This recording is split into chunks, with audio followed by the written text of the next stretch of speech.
Lionel Labosse, expert incontesté de l'affaire Jean-Michel Trogneux, publie son nouveau livre, une enquête ultra fouillée de plus de 1000 pages, intitulée « Les menteurs, mon cher Watson », postfacé par Xavier Poussard. Dès octobre 2021, alors que la presse se taisait, il fut le premier à plonger avec jubilation dans le mystère Brigitte Macron. Ce nouvel opus, fruit de 4 ans d'enquête approfondie, archives et témoignages inédits, est l'une des œuvres les plus complètes et explosives sur le sujet. Avec sa brigitologie, mi-sérieuse, mi-burlesque, Labosse démontre le récit officiel, révèle incohérence et censure d'État, tout en maniant un humour ravageur. Véritable mazarinade moderne et bombe documentaire, ce livre est le cauchemar du couple macronien. Indispensable avec bien entendu Becoming Brigitte. Donc on va en parler pendant plus d'1h30 en exclusivité. Vous êtes sur Géopolitique Profonde, générique.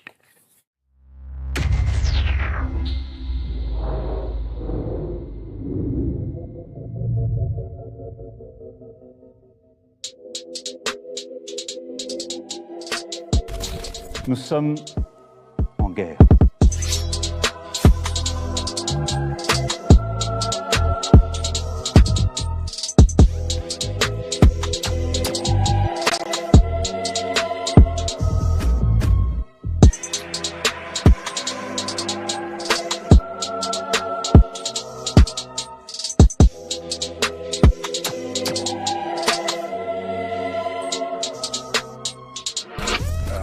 Il ne faut pas avoir peur.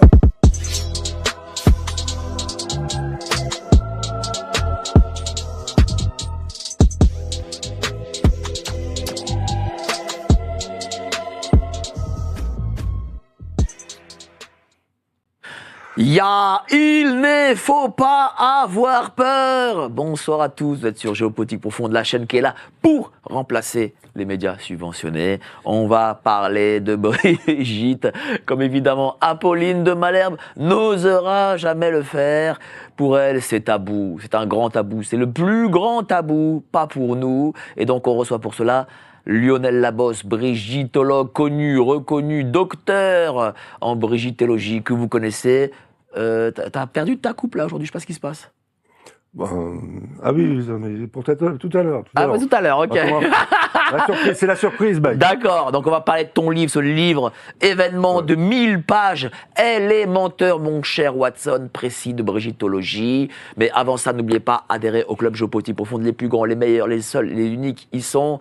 dont le maître du Logos. Le maître du Logos, c'est Alain Soral. Il écrit, vous cliquez sur le lien ci-dessous, 7 jours d'essai gratuit. Bien entendu, les néoconservateurs, une élite impériale, Laurent Ozon, aux éditions Géopolitique Profonde. Allez-y, cliquez aussi ci-dessous.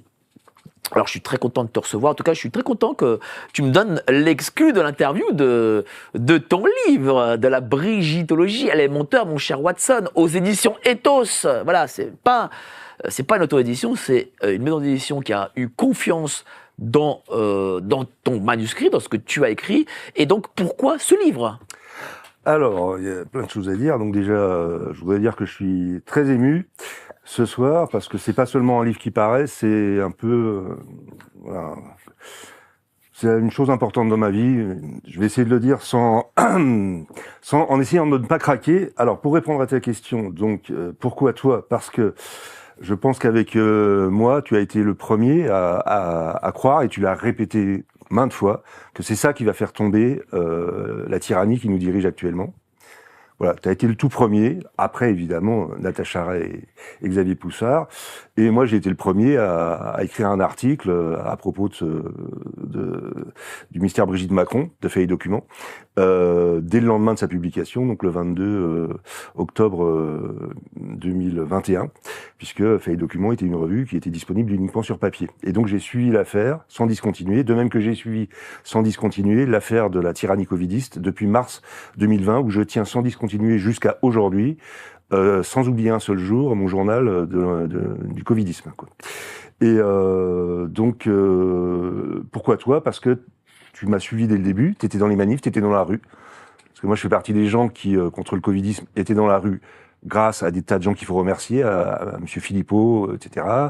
Et il y avait quelques reporters de rue, des vrais journalistes, dignes d'Albert Londres, toi. Ah bah c'est gentil. Léopold de Jimmy, après Stéphanie Reynaud, etc. Des gens qui étaient dans la rue. Des gens qu'on salue. Et en plus, il y a des petites choses qui me gênent dans les milieux de l'autoproclamée résistance, c'est une sorte de vedettariat. Et bon, moi, je faisais un peu le con. J'avais créé les perruques jaunes au bout d'un moment, en 2022, en février 2022. Et tu as été le premier à me filmer. On verra peut-être l'extrait tout à l'heure. Dans une manifestation. Alors là, c'était encore un peu folklore. On avait juste la perruque et on rigolait avec mon copain Bruno. Et tu nous as filmé. Et puis chaque fois qu'il y avait une manif, tu filmais les gens, les vrais gens, quoi. Tu donnais pas la parole comme sur le podium de Philippot, avec tout le respect que je lui dois, parce qu'il a fait beaucoup pour nous. Sur le podium, il y avait que les vedettes, quoi. Et en fait, dans les manifs, je peux te dire que jusqu'à la dernière que j'ai fait il y a à peu près un mois où je crois que là t'étais pas là, mais j'ai rencontré Nicolas et Lara. Ah si, tu m'as interviewé au début, pardon. Mais oui, t'as interviewé au début. Parce qu'elle a été diffusée, vous avez monté ça un mois après, donc c'est vrai que j'avais plus découplé. Et en fait, les gens, parce que j'ai passé assez longtemps le temps de l'écriture de ce livre, justement, parce qu'il s'est passé des choses dans ma vie, bon bref, sans aller aux manifs. Mais là, j'étais revenu, c'était mon comeback dans la manif, et les gens venaient vers moi, mais par dizaines, prenaient des selfies, me disaient, mais c'est super ce que vous avez fait, super, Jean Brichel, etc. Et donc, il y a une popularité à l'intérieur des manifs de Philippot, mais ce que je regarde un peu, c'est ce vedettariat. Il y avait la barrière infrangible entre les vedettes qui allaient sur le petit podium, là, et ceux qui sont dans les manifs. Voilà, c'est un peu le problème d'un certain vedettariat qu'on a spécialement en France. Et voilà, donc alors pour en finir sur ta réponse, pourquoi cet éditeur, etc. Parce que donc on a fait quelques manifs avec toi, mais aussi quelques émissions depuis un peu plus d'un an, grâce à Stéphanie Reynaud qui a dit une fois, pourquoi t'invites pas Lionel Labosse, etc. Parce que je pense que t'avais pas trop fait le rapprochement entre l'espèce d'abruti avec sa perruque blonde qui était dans les manifs et le vrai Lionel Labosse qui est un type un peu plus sérieux. Et donc je suis venu la première fois pour une émission, je crois que c'était avec Maître d'Anglehan et Stéphanie Reynaud, pardon. Et après, je me souviens, on avait fait une émission le 27 août 2024. La date est très importante parce que cette émission, je pense que c'est la meilleure que j'ai faite avec toi. C'est le jour où on a fait il y a eu la photo de Brigitte sur son bateau, c'est ça? Et voilà. Notre émission, alors j'avais beaucoup travaillé, comme je prépare beaucoup les émissions avec toi, j'envoie des documents, etc. Et je pense qu'on a fait une émission de référence sur Brégançon. Je pense que c'est la meilleure émission de réflexion approfondie sur Brégançon. Et elle est parue le 27 août 2027. C'est le jour même où Brigitte a convoqué un laquais commissaire à l'Élysée pour déposer sa plainte, le jour même. Et en fait, j'étais à la fois très jaloux et très désolé le jour du procès, dont j'ai rendu compte dans l'émission avec Nicolas et Lara il y a 3 semaines, parce que ces gens avaient été raflés comme ça, alors que c'est moi qui avait fait l'émission la plus profonde et la plus insultante, finalement. Oui, mais tu sais, moi, je vais te dire une chose. Pourquoi parce qu'on me pose aussi la question, d'ailleurs, France 5 est venu m'interviewer aussi, il me dit « Ah, mais pourquoi vous n'êtes pas dans le panier à salade avec les autres ?» Moi, je pense que c'est pas compliqué à comprendre. C'est que il leur faut une victoire. Mais bon, on va pas s'attarder dessus. Après, on va parler vraiment de ton livre. On fait ça 2 minutes. Hein. Il fallait une victoire pour Brigitte parce qu'aujourd'hui, dans les procès, il n'y a aucune victoire, hein, c'est que des défaites. Hein. Et donc, ils ont pris des gens dont ils pensaient qu'ils ne pourraient pas se défendre. Par exemple, je sais que Morad Attab avait fait un tweet, et c'est ceux qui ont retweeté Morad Attab qui sont allés au tribunal, et pas Morad Attab. Donc, bon, mais ça, c'est pas important. On a compris que ils ont une stratégie contre cette histoire. Là, ce qui importe, c'est vraiment ton livre. Et ton livre, qui est préfacé ou postfacé, ou je sais pas comment on devrait dire ça, par Xavier Poussard. Donc ça veut dire que Xavier Poussard a trouvé ton livre sérieux et bon. déjà, il fait 1000 pages. C'est 1000 pages d'enquête, c'est 1000 pages où tu travailles sur cette affaire depuis 4 ans. C'est ça aussi l'apport de ce bouquin, j'imagine. Alors je vais quand même reprendre parce que je voulais dire quelque chose. Donc pourquoi Ethos? C'est parce que dans l'une des émissions qu'on a faites, j'ai lancé un appel pour publier et quelqu'un a répondu à cet appel. Ah, donc il regarde l'émission. Et tu m'avais fait connaître d'ailleurs un monsieur que je peux citer parce que j'ai beaucoup de sympathie pour lui, Patrick Pazin. Patrick Pazin, ouais. Je ne défends pas son nom, mais il a décliné et je ne lui en veux pas du tout. Parce que pour trouver un éditeur qui accepte de publier ça, alors ça fait pas 1000 pages en fait, ça fait 892 pages. Quasi 1000 pages, allez. Et 1 kg 200 grammes, 208 grammes. Donc voilà, ok. On peut pas le montrer ici parce qu'on va parler un peu des choses techniques après peut-être. Je crois que Brigitte a 1 kg 200 grammes quelque part. Voilà. C'est marré ça. Et tu perds rien pour attendre. Donc c'est un éditeur en fait qui vit en Espagne et. Je salue Athos. Ethos. Voilà, Je salue Ethos. Et un très beau nom d'ailleurs pour un éditeur. Donc évidemment c'est un fou. Seul un fou aurait pu accepter, parce que et un éditeur qui vit en France n'aurait jamais pu accepter, parce que publier un livre comme ça voudrait dire contrôle fiscal, calomnie, compte Twitter fermé, etc. Donc, et en plus, ce monsieur, alors j'ai fait le sous-marin pendant un moment parce que bon, j'avais ma chère maman. Qu'on pourrait montrer d'ailleurs si tu veux bien Stéphane, pour faire un peu d'humour quand même, parce que ma chère maman Hortense qui nous suit ce soir et que je salue, on salue Hortense, a été très malade et elle a passé 3 mois à l'hôpital brusquement pendant que j'étais en train d'écrire ce livre, et donc j'ai eu une période où j'ai fait le sous-marin, j'étais préoccupé par d'autres choses et voilà. Hortense, il y a un petit air de famille. Il y a un air de famille, hein. Voilà. Bon, ma tante s'appelle Hortense, on s'appelle tous Hortense dans la famille. Les femmes s'appellent Hortense dans la famille. C'est un peu comme dans d'autres familles, tous les gens s'appellent Jean-Michel. Tu as remarqué? Voilà. Bon, voilà. Bon, alors on va être un peu sérieux quand même, mais je tiens à annoncer au public nombreux qui, j'espère, suit cette émission. Je sais que j'ai des étudiants qui suivent, qui sont dans le chat, etc., que je vais te lancer un défi, ainsi qu'à toute la communauté GPTV, pendant la pause. Et pour voir si t'es de l'opposition contrôlée vraiment, parce que tu me lanceras un dans défi. L'émission avec Chloé Framery d'avant-hier, où vous avez parlé de l'opposition contrôlée, donc on va voir définitivement si Mike Borowski est ou non de l'opposition contrôlée. C'est fort probable, hein, d'après certains. Et après, c'est un défi collectif au parterre, comme dirait Cyrano de Bergerac. Allons sur le livre. Voilà, et alors, le livre, il est aux éditions Ethos. Donc, et il y a même, je peux dire, il y a un code, si vous allez sur les éditions Ethos pour avoir une petite réduction et des frais gratuits, le code, ça sera GPTV. C'est facile. Ah, c'est gentil. C'est sympa de la part de l'éditeur. On ne touche rien, on ne touche pas d'argent. Je ne touche pas d'argent, voilà. Mais, parce que le livre est un peu cher, forcément, parce que 900 pages, 1,2 kg, il y a quand même des frais de fabrication. Ce livre, c'est quoi? C'est 4 ans de travail? Ce livre, c'est 4 ans de travail, c'est les 4 années de Brigittologie, et même un peu avant, parce que j'ai commencé en fait le premier article qui s'appelle On peut laver son linge sale en famille. Donc attends, je vais dire ça exactement. Affaire Olivier Duhamel, ne pouvait-on pas laver son linchage en famille? Ça avait été publié au moment de l'affaire Duhamel, à l'époque où je collaborais avec François, et où j'ai fait un rapprochement entre l'affaire Duhamel et l'affaire Brigitte. J'ai dit, si Olivier Duhamel est coupable, alors Brigitte, faut s'occuper aussi du dossier Brigitte.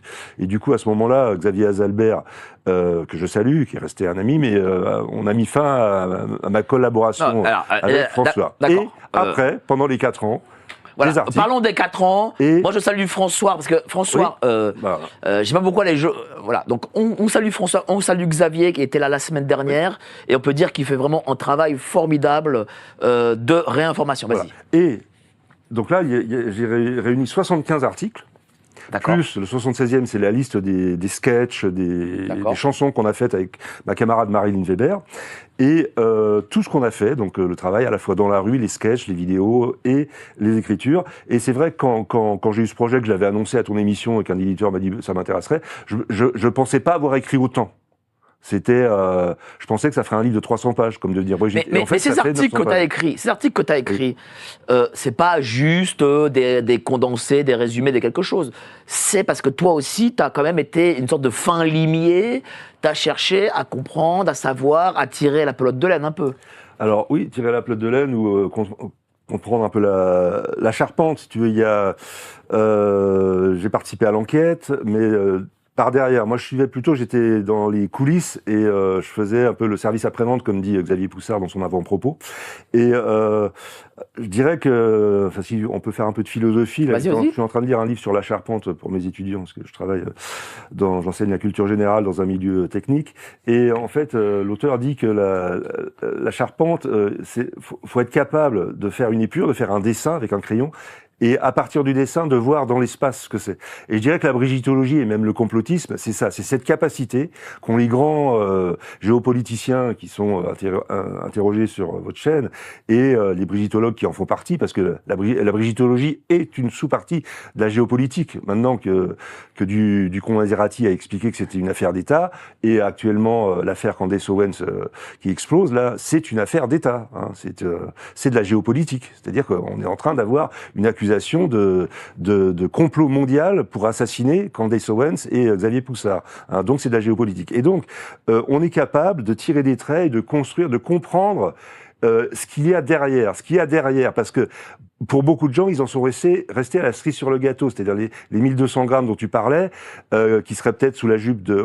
C'est pas ça l'important. L'important, c'est ce que ça révèle du monde de mensonges et de manipulation dans lequel on vit, et de la mafia qui dirige la France, et qui veut envoyer les enfants à la guerre. Et c'est pour ça que j'écris ce livre, pour expliquer ça. Et les gens qui malheureusement continuent à croire que ce n'est qu'une affaire de transgenres, etc.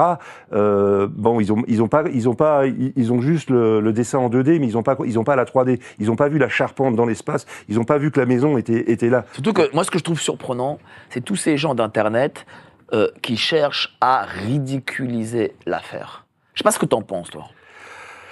Oui, ça c'est. Et qui pourtant ont milité parfois avec nous.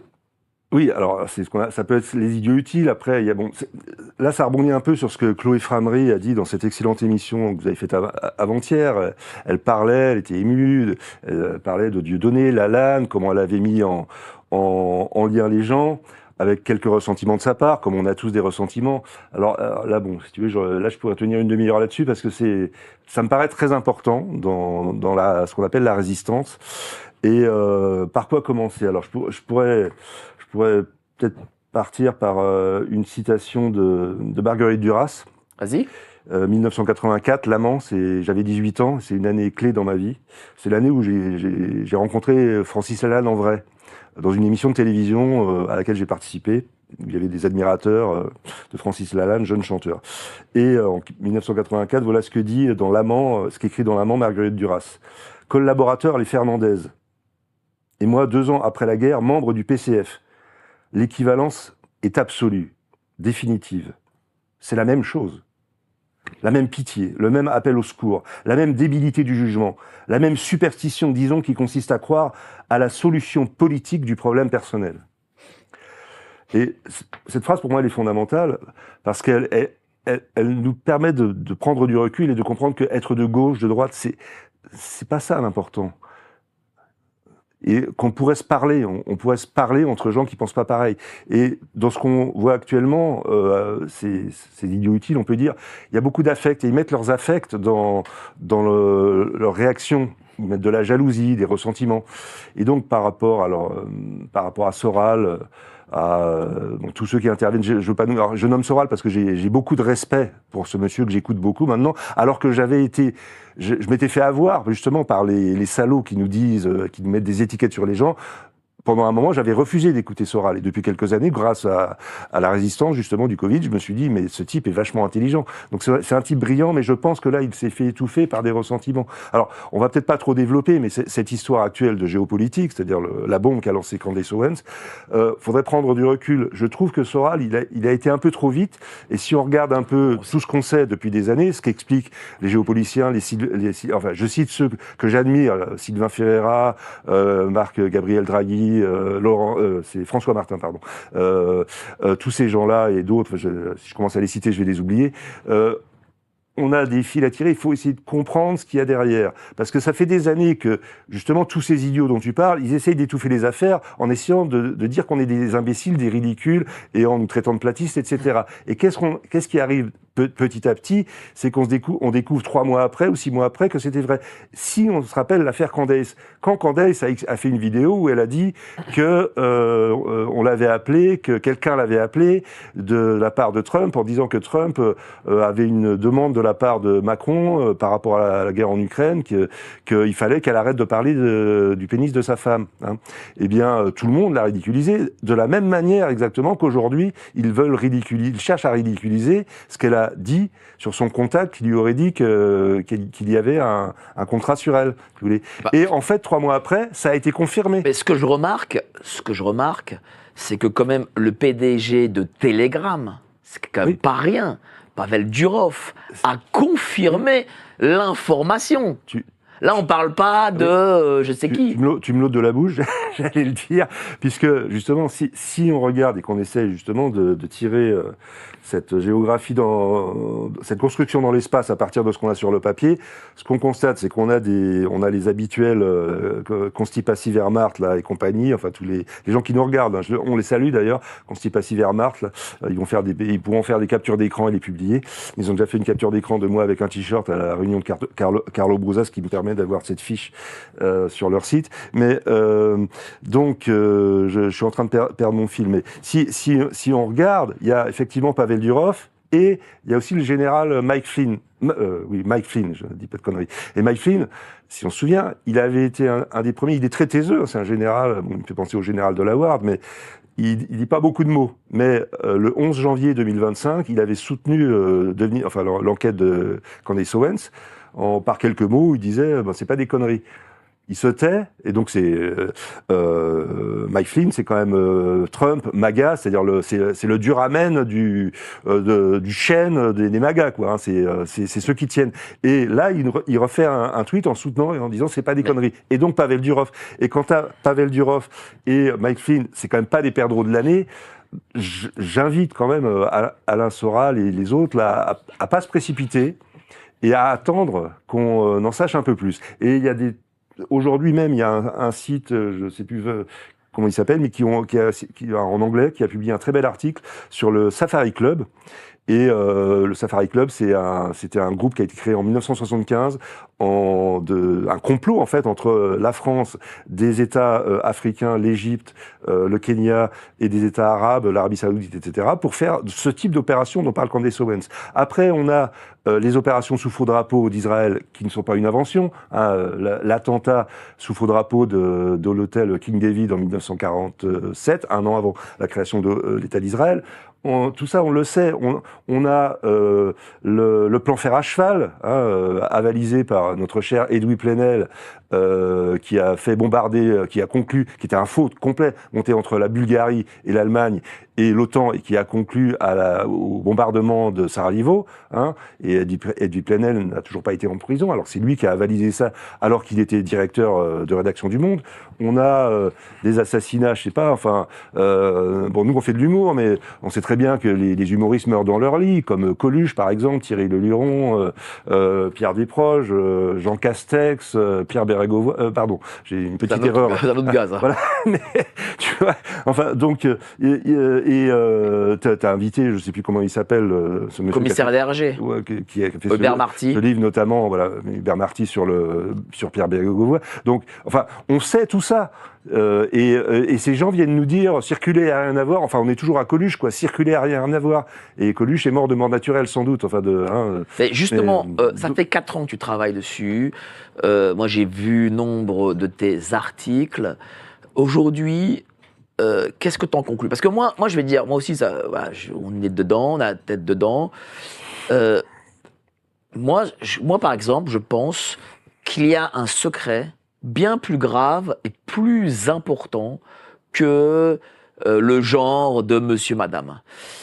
Et je pense que on se rapproche d'une vérité, c'est pour ça qu'ils paniquent, c'est que on se rapproche d'une vérité dont ils sont, ces gens qui sont au pouvoir, effrayés qu'on la découvre. Je sais pas ce que tu en penses. Oui, on s'en approche et je pense, enfin, la panique actuelle, me fait penser et un peu avec les échos dans ma propre vie, alors là c'est peut-être un peu ésotérique, mais qu'on arrive au bout. C'est comme dans La Machine infernale de Jean Cocteau, le berger qui dit « je suis au bord d'une vérité impossible à dire », et Édipe qui répond « et moi d'une vérité impossible à entendre ». Et on arrive à ça, et en fait tout ce qui se passe ces jours-ci, c'est-à-dire la tentative de Macron de museler les réseaux sociaux et de mettre un label qui sera sans doute, je pense, une miniature du clitoris de Brigitte sur les journaux de ses amis milliardaires pour nous faire croire que la vérité est là. Le règlement de la guerre en Ukraine, et on se rappelle quand même que c'est justement à ce moment-là, pour le règlement de la guerre en Ukraine, que Choupinet est allé pleurer auprès de Trump pour qu'il demande à sa copine Candace Owens d'arrêter de parler du pénis de Brigitte. Donc en fait, voilà, cette crise, elle est corrélative à l'Ukraine et à tous les problèmes qu'on Mais il faut dire les choses. Ici. Il faut dire les choses. On nous ridiculise, très bien, moi, ça m'est complètement égal, ils peuvent nous ridiculiser. Mais si nous étions dans le faux, est-ce que ça aurait fait une affaire mondiale ? Non. Est-ce que Madame Macron, je vais dire Madame, aurait porté plainte contre tous ces gens ? Est-ce qu'elle aurait mis tout cet argent ? Est-ce que elle irait ils iraient jusqu'en Amérique pour prendre un des meilleurs cabinets d'avocats américains ? Est-ce qu'ils appelleraient Trump pour dire, écoutez, vous ne signez pas la paix avec l'Ukraine tant qu'on ne parle pas de cette affaire ? C'est pas ça. Enfin, je veux dire, je ne comprends pas que des gens qui se disent dissidents veulent ridiculiser. Pourquoi ils veulent ridiculiser ? Est-ce que c'est parce que dans le fond, peut-être qu'ils sont jaloux de ne pas avoir été les premiers à en parler ? C'est possible. Ou est-ce qu'ils travaillent avec le système ? Moi, c'est la question que je me pose. Alors là, on revient à ce que j'avais entamé de parler de votre discussion d'avant-hier avec Chloé Framery et la question difficile de l'opposition contrôlée. Alors Xavier Poussard, lui, avait fait un dossier où il renversait la question, c'était les contrôleurs d'opposition. Il avait parlé de certaines personnes dans ces dossiers, comme André Berkoff ou Cyril Hanouna. Donc c'est une question compliquée. Après, il y a les affects qui jouent, etc. Moi, je voudrais dire, pendant l'écriture de ce livre, au mois de septembre, il y a une affaire qui m'a beaucoup fait réfléchir. Et après, je reviendrai sur quelque chose dont tu as commencé à parler, puis on a parlé d'autre chose. C'est l'affaire qui est arrivée à Jean-Dominique Michel, avec la bande menée par quelqu'un que tu as interviewé, Alexis Cossette. Donc on a deux grands résistants, deux gens qui interviennent sur GPTV. C'est deux gars que j'aime beaucoup, pour le coup. Et c'est un peu ce que vous disiez avec Chloé Framery, c'est-à-dire on a deux personnes qui s'aiment beaucoup, ça peut être Francis Lalanne et Dieudonné, etc. Et puis ces personnes ne se parlent plus, ou alors, là, carrément, avec Alexis Cossette, c'est devenu quelque chose quand même d'insupportable. Et Jean-Dominique Michel a été tellement touché qu'il a fait une vidéo qui, pour moi, est une vidéo modèle, faut vraiment l'écouter, où il a annoncé qu'il arrêtait donc d'intervenir dans les médias, qu'il se reconcentrait sur son métier, l'anthropologie, et il a essayé d'expliquer d'où venaient ces attaques. Et là, il y a des affects qui rebondissent aussi sur mon engagement à moi, puisque, comme c'est dit sur la 4e de couverture, j'ai été militant LGBT, un peu comme Thierry Messant, vous voyez, et j'ai fait de la lutte contre l'homophobie, contre la transphobie, et là-dessus, je suis un peu inattaquable. C'est d'ailleurs pourquoi c'est marqué sur la 4e de couverture de mon livre, pour que le juge, si jamais on tentait de m'attaquer, dise il est transphobe, il a lutté contre la transphobie en milieu scolaire. Et donc on a ces attaques, souvent liées à la sexualité. Alors après, il y a des affects aussi liés aux conceptions religieuses. On a des gens dans la résistance qui sont très croyants et qui poussent cette croyance jusqu'à peut-être une certaine intransigeance. Je sais que tu es croyant, mais c'est pas ton cas. Mais on a des gens que je respecte et que j'écoute, que je lis, comme Stanislas Berton, par exemple, alors Ariane Bihan, etc., qui vont tellement loin qu'ils peuvent pas supporter que quelqu'un comme Jean-Dominique Michel ou comme moi d'ailleurs, puisque j'ai un peu le même discours, disent sur le problème de la sexualité, des varses, etc. Oui, il y a une sexualité infantile, mais Jean-Dominique Michel a bien précisé, c'est pas la même chose. Donc on est en train de se disputer en fait parce qu'on a des convictions trop profondes et on voit plus l'essentiel, on voit plus la charpente dans le ciel. On comprend pas que là ce qui se décide, c'est autre chose. Ce qui se décide, Macron, la bite de Brigitte, on s'en fout. Ce qu'il y a derrière, c'est la mainmise d'une mafia sur l'Occident et sur la France. Et ces gens-là veulent nous faire une guerre. Hein. Donc, alors je voudrais rebondir sur, j'ai essayé sur quelque chose. J'ai parlé à mes étudiants dont certains m'ont dit qu'ils nous écouteraient là, ce matin, et de ça. Et il y a des étudiants qui m'ont dit, mais vous n'avez pas peur? Et je leur ai dit, mais pourquoi ils auraient peur? Parce qu'ils suivent quand même l'affaire. Hein. D'accord. Qu'est-ce qu'ils en pensent cette affaire? J'ai la chance de travailler dans un établissement où on a de l'enseignement technique, post-bac, donc j'ai des adultes, 18 ans, 19 ans. Mais qu'est-ce qu'ils en pensent, ces étudiants de cette affaire? Ils sont je les maintiens au courant, ils sont assez d'accord, enfin ils suivent et ils sont assez d'accord avec le fait que les journalistes mentent. Hein. Ils sont pas dupes. En fait, globalement, ils sont pas dupes, même s'ils font pas l'effort de lire et d'aller dans les profondeurs. Donc, des fois, ça s'arrête à, oui, les journalistes disent n'importe quoi. Et ce que j'essaye de leur expliquer, dans le cadre de ma matière, qui est la culture générale, c'est qu'il faut avoir des cartouches dans le barillet, c'est-à-dire qu'il faut avoir des faits précis à pouvoir citer. Et donc, moi, j'ai pas d'enfant, mais ce livre, pour moi, c'est très important parce que c'est mon engagement dans cette lutte. C'est mon petit engagement à moi, le petit colibri de la résistance. J'ai fait ce que j'ai pu et j'ai publié ce pavé pour mettre dans la tronche au niveau symbolique des Macronescu, 1200 pages. Et j'ai fait mon devoir. Et je pensais alors que cette année, j'ai eu la chance d'avoir un petit-neveu qui est né. Et que ma sœur est en train de garder, puisqu'elle a ce grand plaisir d'être grand-mère. Et je vais avoir une petite nièce au mois de janvier. C'est nos deux premiers... c'est les deux premiers arrière-petits-enfants de ma chère maman. Et c'est une chose importante. Et on est dans cette période où ces gens-là, ce fameux général Mandon veut faire une guerre. Il a prévu une guerre dans 3 ans. Il m'a dit dans 3 ans, ces gens-là veulent faire en sorte que mes petites nièces et petits neveux perdent leur père en fait. Et j'ai pas envie. Je voulais quand même. On va revenir au livre parce que c'est ça. Il m'embête. Il veut. Non, mais c'est pas grave. Là, je voulais quand même lire un peu de l'avant-propos parce que c'est un très bel avant-propos de Xavier Poussard qui te rend quand même hommage. Et Xavier Poussard dit. Le recueil de Lionel Labosse est la chronique historique du scandale d'État le plus retentissant du XXIe siècle, l'affaire Brigitte. Une affaire qui, parce qu'elle raconte l'époque et cristallise sur elle le changement de paradigme en cours, s'est hissée au premier rang de ce que les journalistes subventionnés appellent théorie du complot. C'est-à-dire des enquêtes journalistiques qui échappent au contrôle de l'appareil de propagande oligarchique. En octobre 2021, Lionel Labosse fut le premier à faire écho au mystère Brigitte Macron, l'enquête qui, en conclusion, posait pour la première fois la question de l'identité réelle de Brigitte, en s'appuyant sur la garde à vue aussi étrange que musclée subie par Natacha Ray, sur sa page Facebook, avait découvert le poteau rose. Brigitte était née homme sous le nom de Jean-Michel Trogneux. Et ce qu'il dit là, sur cet avant-propos, sur ces 2 paragraphes, mais il est beaucoup plus long, et vous verrez, il rend hommage à notre ami Lionel. Ce qu'il dit dorénavant, c'est que les enquêtes journalistiques dont tu fais sont devenues dorénavant, en réalité, théorie du complot. Ça veut dire que plus on va arriver dans le temps, et moins on pourra enquêter sur les puissants, parce que ils auront toujours ce terme théorie du complot à la bouche.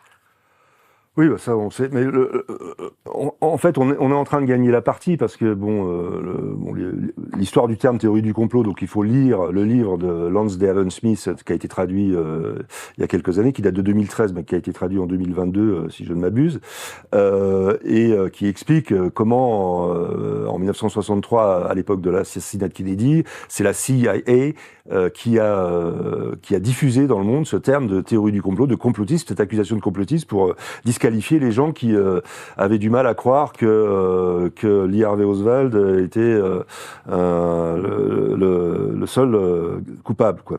Et donc on sait ça, mais le problème qu'ils ont, c'est pour ça qu'ils paniquent et qu'ils veulent absolument tout censurer, c'est que si on prend juste ce petit cas de l'affaire Brigitte, qui est un cas parmi d'autres de géopolitique, maintenant, quand il y a des vidéos comme celle de RMC il y a 2 jours, celle de BFM il y a 15 jours, des articles dans Le Figaro qui traitent de la question où justement ils utilisent tous ces noms d'oiseaux, complotistes, extrême droite, etc.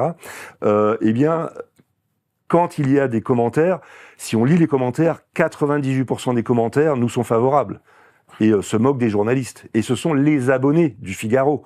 Et le Figaro, ils savent que, alors certes, ils sont arrosés d'argent public depuis l'ère Sarkozy, mais ils savent que s'ils censurent leurs propres abonnés, ils auront 0 abonné. Hein. L'abonné du Figaro, c'est un peu en dessous de l'abonné au Monde, cher à notre ami Combaz, mais c'est quand même le Duramen de la doxa, de celui qui croit à la doxa. Et bien ces gens-là, c'est réjouissant si on lit les, ça y est, ils n'y croient plus. Plus personne n'y croit. On est dans un monde un peu, on est dans le village Potemkin où il y a plus que la princesse et le prince là qui croient encore que c'est un vrai village. Mais la plupart des citoyens, c'est vrai que mes étudiants, ils y croient plus. Alors dans le monde de l'enseignement, malheureusement, on a beaucoup qui y croient encore, mais faut pas perdre espoir. Moi, je suis dans un lycée où il y a peu de personnel. J'ai eu des moments difficiles pendant le Covid. J'ai été convoqué par la proviseure parce que j'avais... c'est une anecdote, alors si je peux prendre 2 minutes pour la raconter, après je vais rebondir. La proviseure avait envoyé en début janvier 2022 un mot à tous les membres de la communauté éducative, élèves, parents d'élèves, etc., leur conseillant de se faire injecter, hein, j'ai utilisé le bon mot, parce que pour que ça facilitait la vie. Et donc moi j'avais répondu à toute la même communauté en disant non, et j'avais cité un article du Figaro, etc., avec des témoignages, déjà rappelant qu'il n'y avait pas d'obligation dans les établissements scolaires, etc. Et j'avais été convoqué pour la première fois de ma carrière, alors que bon, je ne vais pas me vanter, mais je suis arrivé au terme de la carrière possible d'un enseignant du secondaire. Hein, je peux plus avoir de promotion, pour tout dire. Et au rectorat, j'ai été convoqué au rectorat. Et je m'en suis expliqué. Et là, j'ai pas eu de soutien. Je me suis senti seul auprès de mes camarades dans le milieu enseignant. Et heureusement, j'ai été secouru par une syndicaliste. J'avais adhéré brièvement à un syndicat, puis après j'ai rompu avec le syndicat. Bref, c'est une autre histoire. Mais voilà. Et petit à petit, il y a 2 ans, il y a un collègue qui m'a dit qu'il regrettait de se faire injecter. Des petites choses comme ça, des petites choses. Et puis j'essaye de maintenir le lien. J'ai toujours sous l'égide de ce que j'ai lu de Marguerite Duras, je veux pas séparer les gens. Je veux toujours garder le lien avec les gens qui pensent pas comme moi. Et la possibilité du dialogue. Et là, aujourd'hui, donc j'ai eu 2 émotions, ces étudiants qui m'ont dit pourquoi. Donc moi, je pense à ces enfants qui sont nés, et je veux pas qu'ils perdent leur père parce que des fous veulent leur envoyer à la guerre. Et puis, il y a des dissensions dans l'établissement où je travaille, quelque temps, avec des gens qui affichent des trucs entre la direction et les enseignants. Et il y a un conflit. Et c'est un peu le symbole du macronisme, c'est-à-dire le macronisme, c'est essayer de couper la société, de monter tous les gens les uns contre les autres. Et alors, du coup, les gens se sont mis à afficher un peu comme des Dazibao dans la salle des profs. Et aujourd'hui, symboliquement, je sais pas pourquoi c'est arrivé aujourd'hui, mais il y a quelqu'un qui a affiché ce poème que tous les Français connaissent, c'est un des poèmes français les plus connus, d'un auteur qui est l'un des 2 auteurs que j'ai cité en exergue de mon livre, à la première page de mon livre. J'ai cité cet auteur que vous allez voir, et puis un autre auteur. Et je voudrais lire ce poème, si tu le permets. Vas-y. Pour répondre à monsieur... Alors, le général qui a dit qu'il fallait tuer les enfants de France, je sais plus comment il s'appelle, mais peu importe son nom, qu'il entre dans les poubelles de l'histoire. Et voilà, ce grand poète français lui répond par mon intermédiaire, et je remercie le collègue anonyme qui a mis ce poème que je n'avais pas lu depuis peut-être 20 ans. Elle avait pris ce pli dans son âge enfantin de venir dans ma chambre un peu chaque matin. Je l'attendais, ainsi qu'un rayon qu'on espère. Elle entrait et disait « Bonjour mon petit père », prenait ma plume, ouvrait mes livres, s'asseyait sur mon lit, dérangeait mes papiers et riait. Puis soudain s'en allait, comme un oiseau qui passe. Alors je reprenais la tête un peu moins lasse, mon œuvre interrompue, et tout en écrivant parmi mes manuscrits, je rencontrais souvent quelque arabesque folle et qu'elle avait tracée, et maintes pages blanches entre ses mains froissées, où je ne sais comment venaient mes plus doux vers. Elle aimait Dieu, les fleurs, les autres, les astres, les prévers, et c'était un esprit avant d'être une femme. Son regard reflétait la clarté de son âme. Elle me consultait sur tout, à tout moment. Oh, que de soirs d'hiver radieux et charmants, passés à raisonner, langue, histoire et grammaire, mes 4 enfants groupés sur mes genoux, leur mère, tout près, quelques amis causant au coin du feu. J'appelais cette vie être content de peu, et dire qu'elle est morte. Hélas, que Dieu m'assiste. Voilà. C'est Léopoldine, évoquée par Victor Hugo, et je crois que tout le monde connaît ce poème, et c'est le plaisir d'avoir des enfants, et ces gens-là veulent priver les Français du plaisir d'avoir des enfants, et de voir leurs enfants grandir.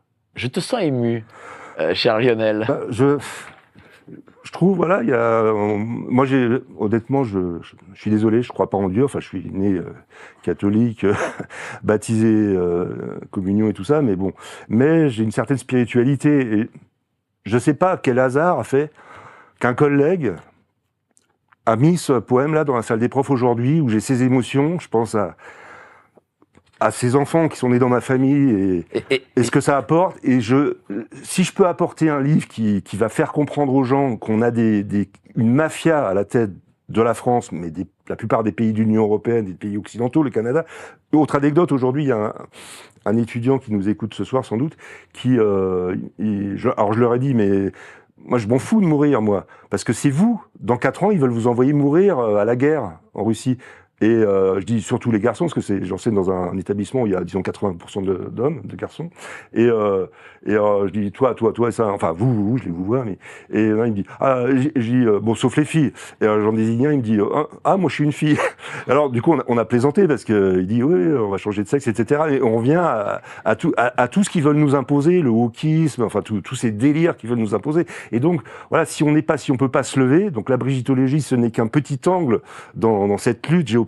C'est pour ça que c'est bien que Géopolitique Profonde a eu le courage, contrairement à beaucoup d'autres médias soi-disant dissidents, d'inclure la brigitologie dans la géopolitique. Et ce qui se passe actuellement vous donne raison, vous avez raison. Je vois que Tocsin, et je salue Clémence, je salue l'équipe de Tocsin, invite Xavier, ça c'est très très bien, et donc du coup eux aussi, et je pense qu'on sera de plus en plus, je pense qu'on ne peut pas passer à travers, et donc que les médias dits alternatifs seront de plus en plus à en parler, j'en suis certain.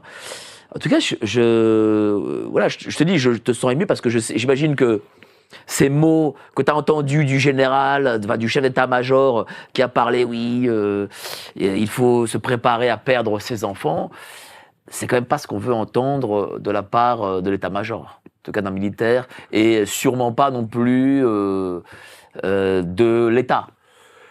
Oui, bon, j'ai eu la chance d'avoir par mon ami informateur qui s'occupe de politique. Moi, je n'étais pas très politisé, mais j'ai pas voté Macron en 2017 parce que j'ai un ami qui a fait Sciences Po et qui avait lu des trucs et qui m'avait raconté cette histoire. C'est la première histoire qui nous a fait savoir que cet individu qu'on a la malchance d'avoir à la tête de l'État est un traître. Et c'est la fameuse histoire en 2010, à l'époque de Sarkozy, donc il était assez jeune, qui a été racontée par Marc Andewelde dans L'ambigu Monsieur Macron, qui est paru en 2016, donc avant les élections, et où, vous savez, les rédacteurs, les membres de la Société des rédacteurs du journal Le Monde, qui étaient en très mauvaise situation, donc ça a été raconté par l'un de ses membres qui s'appelle Adrien de Tricorneau, et repris par Marc Andewelde. Il a raconté comment ce type s'était fait passer pour un simple banquier de chez Rothschild, et puis il était passionné de liberté d'expression, comme ça se voit encore actuellement, et il avait vu que Le Monde était en difficulté, il voulait aider ce grand journal bénévolement à négocier. Donc ils cherchaient un repreneur. Il y avait deux équipes. En gros, d'un côté il y avait Xavier Niel, Pigasse et Pierre Berger, et de l'autre côté il y avait un groupe conseillé par un certain Alain Minc, je ne sais pas si tu connais, celui qui a dit que Macron était un métier de prostituée. Alors j'ai promis à ma maman Hortense là de ne pas prononcer de mots grossiers. D'accord. Alors bon, mais s'il y a des guillemets autour, on peut, parce que c'est une citation littéraire, on a le droit. Et donc ce Tricorneau, avec les membres de la Société de la Rédaction, sont allés négocier avenue Montaigne avec toute l'équipe d'un des repreneurs. Et à la sortie, ils ont la surprise de voir dans l'immeuble d'à côté, puisque c'est un lieu un peu cossu, sortir par hasard le petit Emmanuel Macron, là, qui avait 36 ans, c'était en 2010. Et l'autre voit qu'il les a vus, mais il croit qu'il les a pas vus, donc il rentre précipitamment. Et donc Adrien Tricorneau raconte dans une scène digne d'un roman policier qu'il rentre dans l'immeuble et il monte tous les étages les uns après les autres en vérifiant que l'ascenseur descend pas, et qu'il trouve au tout dernier étage Emma Cruel-Nécron en train de faire semblant de téléphoner, il le calcule pas, et il s'impose et lui dit vous êtes là, etc. On est là avec les membres de la société de rédaction, venez, je veux que vous leur parliez, etc. Parce que ses camarades ne le croyaient pas qu'il avait vu Macron, il était le seul à l'avoir vu. Et donc après, ça a été repris par Marc Andevelde, et donc on sait que ce type était un traître, c'est-à-dire qu'il avait fait semblant d'être bénévole pour conseiller la société de la rédaction du Monde, et en fait il travaillait pour la partie adverse. Et voilà. Et ça, c'est cet individu. Et on le sait depuis le début, depuis avant l'élection de 2017. Et donc tous les brigittologues le savent. Et c'est vrai que d'un autre côté, c'est un peu bête. Des Américains ont dit, c'est un peu bête d'avoir mis le côté sur le côté transgenre parce que c'est un piège. C'est pas le côté transgenre qui est important. C'est quoi qui est important ? Et le côté important, c'est sous toute cette manipulation, c'est le détournement de mineurs, et c'est le fait qu'on a un individu dont on sait pas trop qui il est, qui travaille pour des entités supranationales et qui travaille pour oui. Eh ben, on va en parler. Mais avant ça, les petites annonces. Envie de liberté ? Dépêchez-vous, car il vous reste moins de 5 ans. Vous ne me croyez pas ? Je préférerais aussi, mais... Dans 5 ans arrive l'euro numérique. Et avec lui, la liberté, l'épargne et la consommation ne seront plus jamais comme avant. C'est-à-dire que vous n'aurez plus rien, mais que vous serez heureux. Merci bien. Chez GP, on travaille tous dur pour informer le public de ces plans, mais on travaille encore plus dur pour lutter contre ces plans. Et notre outil de lutte numéro 1, c'est notre magazine La Lettre Confidentielle. Dedans, on détaille nos analyses macroéconomiques et on expose nos solutions financières. Et pour beaucoup d'abonnés à cette revue, le changement dans leur vie a été sans équivoque. Alors, envie de tourner la page ? C'est juste sous la vidéo. Merci à vous d'être si nombreux, près de 5000 personnes en direct. Merci beaucoup de votre confiance. Adhérez vraiment à la lettre de géopolitique profonde. Voilà, le maître du Logos, Alain Soral, y écrit. Donc, vous cliquez sur le lien ci-dessous. Et puis, nous sommes quasiment 391 000. Abonnez-vous à fond. À 400 000, nous ferons la soirée. Voilà. Donc, abonnez-vous. On fera comme ça la soirée le plus vite possible et on se retrouvera tous ensemble. Alors, cher Lionel, auteur de ce livre, Il est menteur, mon cher Watson. Elle est menteur, mon cher Watson. Tu as dit que tu as touché un point très sensible et qui, pour moi, est excessivement important et faut qu'on en parle. C'est le parcours d'Emmanuel Macron. Et en effet, peut-être que on s'est trop penché sur le genre de Madame Monsieur sans aller en profondeur en disant mais d'où vient Emmanuel Macron ? Pourquoi est-ce que le parcours d'Emmanuel Macron est aussi stratosphérique ?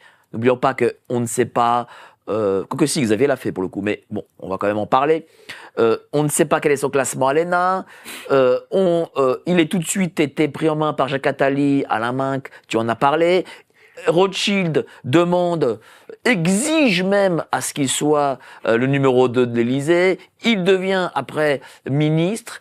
Et puis, tout le système se met derrière lui. Et peut-être que toi, en tant que brigittologue, t'as travaillé, t'as enquêté et tout.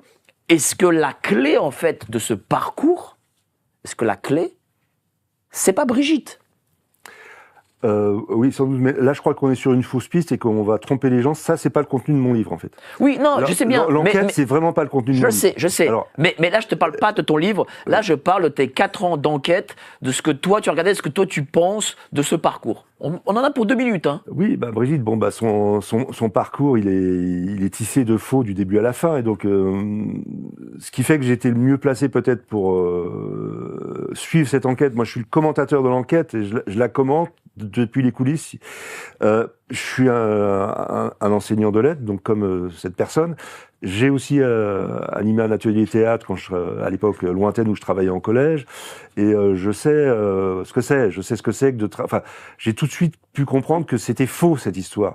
Quand on dirige un atelier théâtre comme je le fais avec des collégiens, on est là, on travaille avec des parents d'élèves, on travaille en communauté, on y passe le mercredi, le samedi, parfois le dimanche, des soirées. Enfin, c'était une époque de ma vie de prof totalement différente de celle que je vis maintenant, mais on est amis, et j'imagine pas, moi, enfin, quand je repense à ça, j'imagine pas qu'il aurait pu se passer un truc comme ça et que ça soit passé inaperçu, parce qu'on était avec les parents d'élèves, enfin, oui, c'est une communauté, surtout dans une école, je pense. Moi, je travaille dans l'enseignement public, mais dans une école catholique, je pense qu'on travaille avec la famille, et ça, c'est un truc que personne n'a vu. Moi, je l'ai vu parce que je l'ai vécu.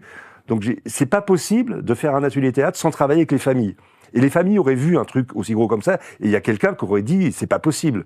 Donc tout ça c'est faux, ça sent le faux. Moi je veux pas entrer dans les détails, et c'est pas ça qu'il y a dans mon livre. Moi je commente avec mon ressenti de prof, de mon expérience, voilà. Je commente ces choses. Et voilà, donc je voudrais plutôt qu'on parle du livre et du côté de ce qu'il y a dans le livre, et de mon parcours sur la brigittologie, parce que si les gens lisent mon livre, ils n'auront pas exactement voilà. Non mais d'accord. Là, cette émission qu'on tu l'as avec Xavier Poussard. Non, mais comme tu es là avec nous, et que justement tu es prof, mais Xavier n'est pas prof, Natacha n'est pas prof, je voulais justement te poser cette question et savoir ce qu'il en était. Mais revenons sur ton livre. Est-ce que toi, tout de suite, tu as cru dans les articles de Faits et Documents, dans les articles de Natacha, comment tu t'es plongé dedans? Alors, voilà, ça c'est ce que j'explique aussi, c'est que j'avais cette particularité de connaître par mon papa, qui était abonné dès le premier numéro de Faits et Documents. Faits et Documents. Mes relations avec mon papa, à qui ce livre est dédié, ont été un peu compliquées au fil de ma vie, mais au moment du covidisme, on s'est réconciliés, et à ce moment-là, moi je fais les documents, c'était un peu comme je te disais tout à l'heure, c'était Alain Soral, l'extrême droite, tout ça, donc je voulais pas y toucher.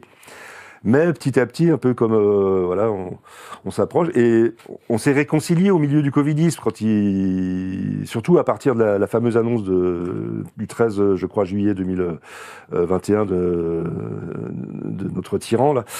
Et du coup, il m'a abonné à Faits et Documents, et je me suis mis à le lire, et du coup, même c'était avant. Et du coup, j'étais abonné, je me suis mis à le lire, à le dévorer, et puis du coup, je savais que Faits et Documents c'était du sérieux. Et que Faits et Documents n'avait jamais été condamné. Et tous ces menteurs là qui disent les abrutis, enfin les collègues de bureau de Choupinet là, qui nous couvrent de leurs calomnies pour le compte de David de Rothschild, qui est leur employeur. Hein.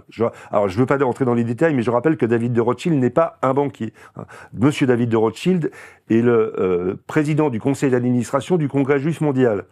Hein. Faut pas oublier ça. Il est le président de la Fondation pour la mémoire de la Shoah, qui est l'employeur de Constipatie Wehrmacht. Il faut pas oublier ça. Donc les gens qui le prennent pour un banquier, c'est les gens qui n'ont pas vu la construction dans l'espace. Ils ont que les 2D. Donc ces gens qui nous traitent de tous les noms. Alors j'ai oublié mon fil, excuse-moi. Qu'est-ce que j'étais Est-ce que tu as cru, tu t'es abonné à Faits et Documents. Donc voilà. Et donc je voulais rappeler que Faits et Documents, enfin Xavier Poussard en tout cas, n'a jamais été condamné pour antisémitisme ou je ne sais quoi. Et ces gens-là n'arrêtent pas de dire chaque fois qu'il y a un article où il cite Xavier Poussard, il y a le mot antisémite derrière. Ils savent très bien qu'il va pas aller porter plainte. Il vit en Italie, il va pas s'emmerder à aller porter plainte. Pardon, j'ai dit un mot grossier, désolé maman. Il va pas s'ennuyer à aller porter plainte, mais voilà, c'est quelqu'un qui n'a jamais été condamné pour antisémitisme. Mais ils essayent toujours de coller le mot antisémite, ils essayent toujours de mettre leurs étiquettes. Vous voyez. Donc, moi j'étais bien placé, parce qu'à la fois j'étais prof, donc comme je viens de le dire, mais je lisais Faits et Documents, et je savais que Faits et Documents était un média extrêmement sérieux. Donc j'ai pas douté un seul instant de ça.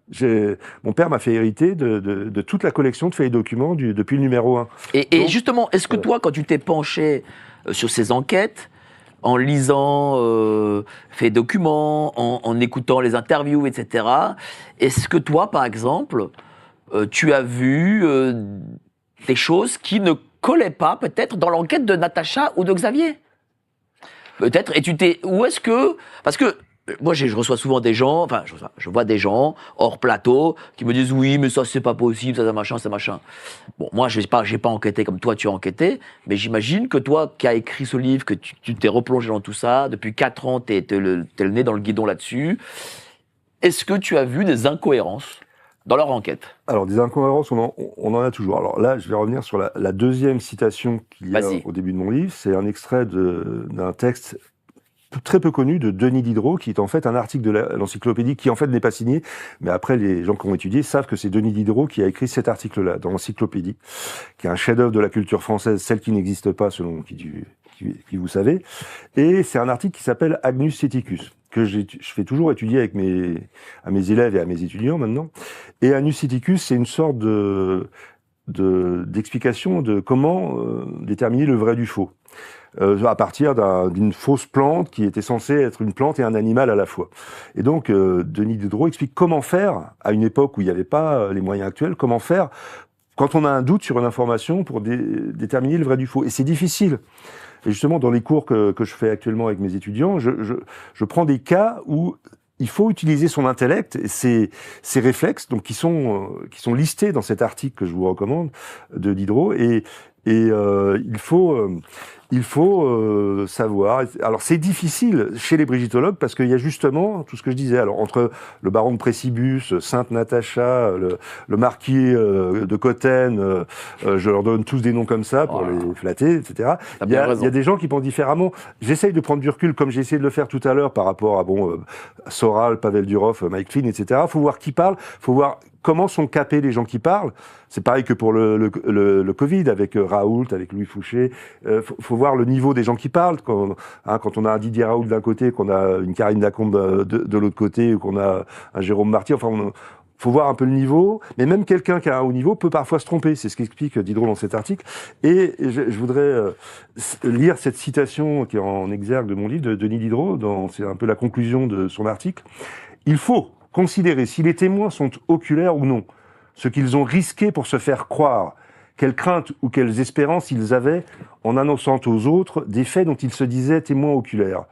S'ils avaient exposé leur vie pour soutenir leur déposition, il faut convenir qu'elle acquerrait une grande force. Que serait-ce donc s'ils l'avaient sacrifiée et perdue ? Donc, ce que nous dit Diderot, là, c'est que quand même si c'est pas parce que quelqu'un meurt pour ses idées qu'il a raison, mais quand des gens exposent toute leur réputation professionnelle, comme l'a fait Candès, comme je le fais moi-même, puisque là, en tant qu'enseignant d'éducation nationale, avec les propos et avec nos amis de Constipacy Wehrmacht qui sont derrière, qui sont déjà en train d'écrire des mails pour me dénoncer au rectorat pour que je sois convoqué, on risque des choses. Tous les suspendus de la période de la tyrannie covidiste, les médecins qui ont accepté, les kinés, les infirmières, les aides-soignants, qui ont accepté de perdre leur boulot, de perdre le moyen de nourrir leurs enfants, parce qu'ils avaient des convictions, même si c'est pas la preuve qu'ils ont raison, mais le fait que quelqu'un aille jusque-là, les routiers du Canada, enfin, tous ces gens-là auxquels, je vais en oublier plein, auxquels il faut rendre hommage. Quand on prend ces risques, les journalistes qui perdent, qui acceptent de quitter Myriam Palamba, qui perd son boulot, je sais plus là où elle travaillait, qui perd un poste rémunéré à plus de 5 chiffres, enfin, tous ces gens qui acceptent de perdre un poste pour dire la vérité, les Jean-Claude Bourret, enfin voilà, ces gens qui ont atteint un haut niveau de rémunération, de considération, et qui acceptent d'être traités de complotistes. Et c'est quand même un signe que peut-être ils ont raison, qu'il faut au moins les écouter. Et donc, il faut rendre hommage à Géopolitique Profonde, à Toxin, etc. Au moins d'écouter les gens. Il faut les. Mais moi, c'est pour ça que j'ai voulu dès le début, quand Natacha m'a appelé, l'interroger. Parce qu'elle m'avait dit qu'elle avait réalisé une enquête de 3 ans. Et notre job aussi, c'est de respecter les enquêtes des gens. Et 3 ans, c'est pas rien. Surtout que une enquête, ça coûte de l'argent, du temps, etc. Et donc, il faut respecter les enquêtes des gens. Et donc, Natacha, que je salue, bien entendu. Alors je sais qu'elle est en train d'écrire un livre, elle aussi. Et évidemment, je l'inviterai pour en parler. ce que tu dis là, c'est très beau parce que ça prouve quand même qu'il y a un espoir. Ça veut dire que des gens sont prêts au sacrifice pour leurs idées et ils sont prêts aussi au sacrifice pour la vérité. Et toi-même, tu prends des risques parce que, tu l'as dit, le rectorat peut t'appeler en disant « Écoutez, monsieur, votre prof, qu'est-ce que vous racontez ?» Tu vois ? Et tu peux, en effet, perdre ton job parce que tu as écrit ce livre, parce que tu portes le t-shirt, parce que tu portes aussi cette perruque que je vais mettre dès à présent. Ah bah là, tu spoil, là, excuse-moi. Quoi, va que je la mette. On le fait maintenant, alors. Alors on le fait maintenant, on met la c'était perruque. le défi, donc je te mets au défi. C'était pour savoir si j'étais d'opposition contrôlée. L'opposition contrôlée, voilà. Si je la mets, voilà. ça veut dire que c'est bon. Voilà. Parce que, voilà, c'est ce que je veux dire, voilà. Allez, on met la perruque, voilà. Et regardez, mettez des scans, hein, vous pouvez les utiliser, faire des mèmes, hein. Voilà. Alors, voilà. Donc, voilà, et là, on va... Tiens, je vois plus rien. Et voilà. On l'a fait comme ça, l'émission jusqu'au bout. On est comme ça. On va rigoler un peu. On va quand même rigoler. Allez, on est là pour rigoler. Alors, on est là dans les perruques jaunes. Parce que, en fait, moi, mon but. Alors, donc, j'ai lancé dans la dernière émission avec Nicolas Stocker et Lara Stam. T'es mieux comme ça, tiens. J'ai l'impression que là, depuis que t'es mis ta perruque, c'est comme les cheveux de Samson, tu vois. Tu sais, en fait, ces gens-là, eux, ils veulent nous. C'est des tyrans, ils veulent nous faire taire, ils veulent nous mettre en prison, et ils le font. Ils veulent nous tuer. Mais nous, on a une arme, c'est le rire. C'est la mazarinade. C'est la tradition française de la mazarinade, de Louis XIII et donc de Mazarin. Et le rire, il faut les faire mourir de rire en pratiquant la torture sur la plante des pieds. Et donc ça, ils aiment pas. Et donc moi, ce que je voudrais, et je m'adresse solennellement, si tu me le permets, à monsieur Patrice Faure. Tu sais, Qui est Patrice Faure ? Ah bah tu te rappelles pas, c'est celui qui était le directeur de cabinet de Emmanuel Nécron, et c'est lui qui a exécuté l'ordre d'aller tirer du lit à 6h du matin notre ami Amandine Roy, notre ami Bertrand Scholler, notre ami Aurélien Poisson-Atlan et nos amis inconnus qui se sont fait condamner parce qu'ils avaient tweeté. Je dis juste une petite parenthèse, suite à la précédente émission, j'ai été joint par la femme qui était AESH et qui m'a remercié, qui a été émue par l'émission et elle m'a contacté, mais elle souhaite pas s'exprimer. Voilà. Et donc, en fait, Monsieur Patrice Faure a été remercié pendant les chaises musicales du dernier remaniement, là, et il est devenu préfet de Paris à la place de celui qui veut faire interdire, qui persécute notre ami Dieudonné. Donc moi, je lance parce que je suppose que Monsieur Patrice Faure est très fier d'avoir tiré du lit à 6h du matin Amandine Roy et nos amis. Et je lui propose, en tant que préfet de Paris, maintenant, de mettre en place une amende de 135 € pour port de la perruque jaune et pour port du t-shirt, de ce t-shirt. Voilà. Et je pense que ça serait une grande victoire de la démocratie française. Alors c'est pour ça que... Alors je te félicite, donc tu as prouvé en direct que tu n'es pas de l'opposition contrôlée, que GPTV n'est pas de l'opposition contrôlée.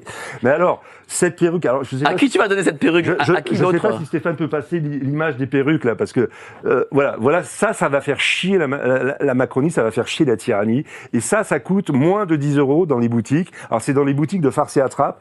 Je l'ai trouvé dans une boutique qui est rue du Faubourg. Il y a 2 boutiques rue du Faubourg Montmartre à Paris. Il y a des modèles différents. Ça coûte 8,50 €, 7,90 €, etc. Donc, c'est en complément du livre, c'est un bon cadeau de Noël, etc. Et ça va les faire chier. Et moi, je lance un défi à Nicolas Stocker, c'est plus simple pour lui, hein. Raphaël Beslu, à Stam, et à tous les comment vous les appelez, les GOAT, c'est ça, de géopolitique profonde. Je lance un défi à Sylvain Ferreira, qui est un vrai Jean-Michel.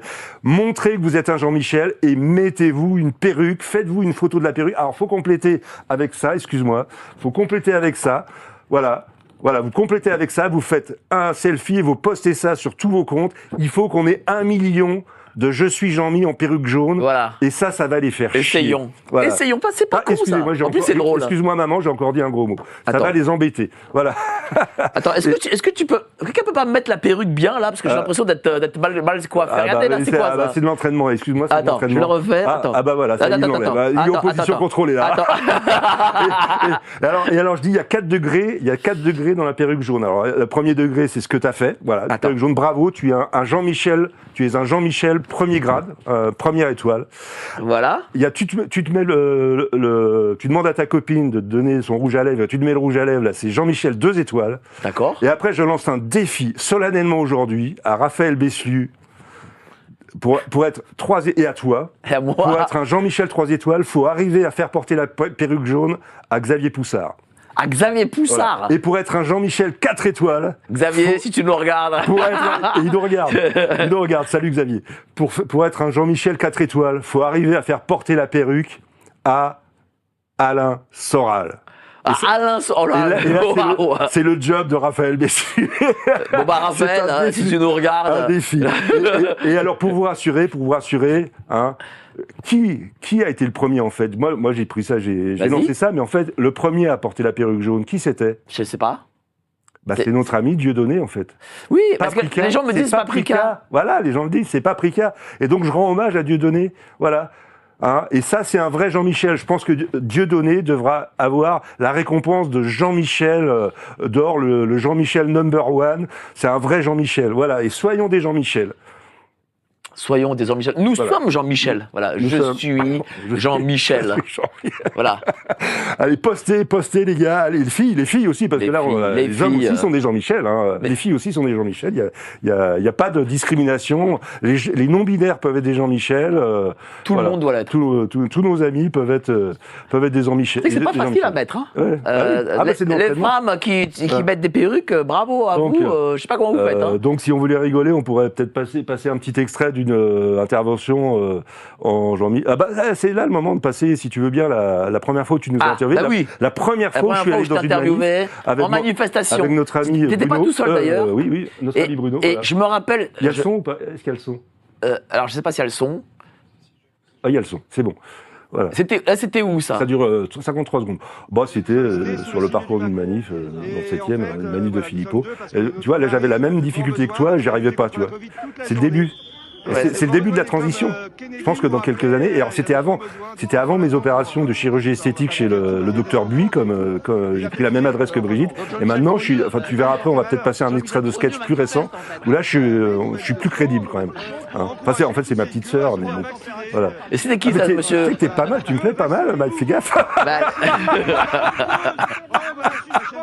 Toi qui as essayé de draguer avec ta chemise à carreaux, tu sais que ça se fait plus la chemise à carreaux. J'ai dragué qui? T'as essayé de draguer Amélie Paul lundi, Chloé Famry mardi, avec toutes tes chemises à carreaux. Amélie Paul pour faire canadien, la chemise de bûcheron, là, t'as pas honte? Tout de suite. Tu sais que c'est has-been de draguer les femmes. Non, Amélie, si tu me regardes, je n'ai pas essayé de te draguer. et alors donc voilà. Alors peut-être si on peut continuer dans la mazarinade, hein, puisque continuons. Ça t'a pris combien de temps pour écrire tout ça? Ça m'a pris 4 ans. Après, pour le reprendre, le mettre en forme, je te dis, ça m'a pris depuis le mois d'avril à peu près, bon, avec cette parenthèse un peu avec ma maman, qui maintenant s'en est totalement tirée, hein, je rassure tout le monde, mais elle a eu un accident et 3 mois d'hôpital, et donc ça a été un gros travail, parce que reprendre tout ça entre des articles sur un site qui était fait avec des liens, des images, etc. Je voulais qu'il n'y ait pas d'images et qu'il n'y ait que du texte, pour montrer aussi que le travail que beaucoup de gens font, d'avoir des sites. Alors moi, c'est pas un réseau social, c'est un site que je paie, hein, qui me coûte cher, mais je suis totalement indépendant et j'ai pas changé une virgule. Et je peux dire d'ailleurs que grâce à l'éditeur, qui m'a fait vraiment confiance, et il m'a permis d'aller jusqu'à, je lui ai dit au début, mais 700 pages, vous vous rendez compte ce que ça va coûter? Il m'a dit, pas de problème. Et même comme du coup, on a dû prolonger jusqu'en novembre, et ça inclut jusqu'au procès du 27 octobre, jusqu'au compte-rendu du procès, ça a fait 900 pages. Et il a quand même voulu mettre quelques illustrations. Alors on pourra en montrer quelques-unes, mais si j'ai adapté pour que le texte soit vraiment littéraire et pour montrer aussi que c'est un travail littéraire. Et c'est pour ça que j'en suis très fier, parce que c'est un peu mon chef-d'œuvre au sens de chef-d'œuvre de compagnon du Tour de France. Hein. C'est pas, je veux dire, c'est pas une fausse modestie, mais comme mon précédent livre, c'est mon 7e livre, mais j'ai 3 livres dont je suis particulièrement fier. Il y a mon livre Karim et Julien, pour lequel j'ai eu la préface de Gudule, qui est une très grande écrivaine de littérature jeunesse et de littérature adulte. Et ensuite, il y a mon livre Même nous, qui est un livre de 550 pages, que j'ai écrit et publié en 2018, qui m'a mis 7 ans de travail sur mes origines familiales, l'Est de la France, enfin la Haute-Saône, la Franche-Comté, etc. Et puis il y a ce livre où j'ai eu le grand honneur d'avoir un avant-propos de Xavier Poussard. Et donc voilà, j'estime que j'ai fait mon devoir, hein, et que. Mais voilà, tu balances plein de noms. Est-ce que et d'ailleurs, faudrait quand même que tu dises aux gens qui te regardent, parce que tu balances des noms, tu balances les Rothschild, tu balances Niel, tu balances Sarkozy, enfin Bolloré, tu balances tout le monde. Oui. D'abord, t'es pas suicidaire, dis-le nous quand même. Ça, c'est important que tu l'affirmes. Oui, mais alors ça justement, c'est une fausse piste où tout le monde se précipite depuis un moment, et je reviens à l'émission. Oui, mais tout le monde n'écrit pas sur Brigitte. Oui, mais je reviens à l'émission de Jean-Dominique Michel. Jean-Dominique Michel, il avait dit, c'est d'ailleurs ce dont parle Alain Soral, etc. récemment. C'est pas la seule façon d'éliminer un ennemi politique, de le tuer. Enfin, c'est un peu extrême, mais il suffit soit d'utiliser le ridicule, soit Jean-Dominique Michel avait pris l'exemple de Tucker Carlson, qui n'avait plus chez lui d'ordinateur personnel. Pourquoi ? Parce qu'il craignait que les services secrets mettent dans son ordinateur personnel des photos pédopornographiques. Et c'est en gros un des moyens du pourrissement de réputation. Et c'est le problème qu'a eu Jean-Dominique Michel, c'est-à-dire je suis désolé, hein, mais c'est Alexis Cossette qui l'a accusé, qui a dit à un moment, allez voir sur son ordinateur parce qu'il défend les pédophiles. Et ça va jusque-là. Et là, c'est vraiment entre deux résistants, j'ai trouvé ça tellement horrible. Bon, ça c'est leur histoire à eux. Oui, mais ça m'a tellement bousculé quand j'étais en train d'écrire ce livre que je me suis dit, ce qui me menace moi, parce que j'ai ce passé de militant LGBT entre guillemets, j'ai ce passé-là, c'est plutôt ça le risque, c'est-à-dire qu'on me touche de ce côté-là. Et ce que j'ai dit à mes étudiants aujourd'hui, c'est que je leur ai dit, si quelqu'un vous approche dans la rue en disant vous avez pas pour prof ce type-là, etc., est-ce que vous voulez pas nous faire une déclaration, et si on vous glisse un billet dans la main, est-ce que vous allez accepter de dire du mal de moi, etc. C'est le pourrissement de réputation.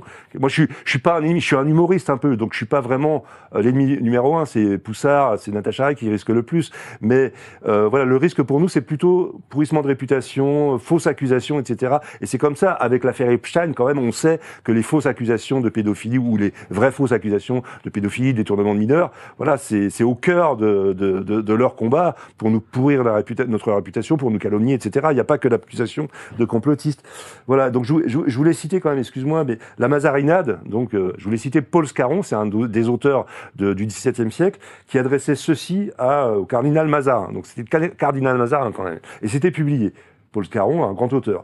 Et lors, ô cardinal Pelé, cardinal détesticulé, n'étant plus ni femme ni homme, comment paraîtras-tu dans Rome, mutilé du fatal boudin qui t'a fait prince de Gredin? Et ça, c'est ce qu'on écrivait au XVIIe siècle. Et le cardinal Mazarin a eu la grandeur, en fait, de laisser pisser, de laisser écrire. Mais justement, mais pourquoi ils ne le font pas, d'après toi? On va pas revenir on va pas revenir dans ce débat. Moi, je lis pas dans les cartes, mais c'est leur combat pour nous, voilà, pour juguler le monde. Ça marche de moins en moins, mais ils continuent dans leur presse à faire croire que Candace Owens, Xavier Poussard, etc. sont des fous, etc.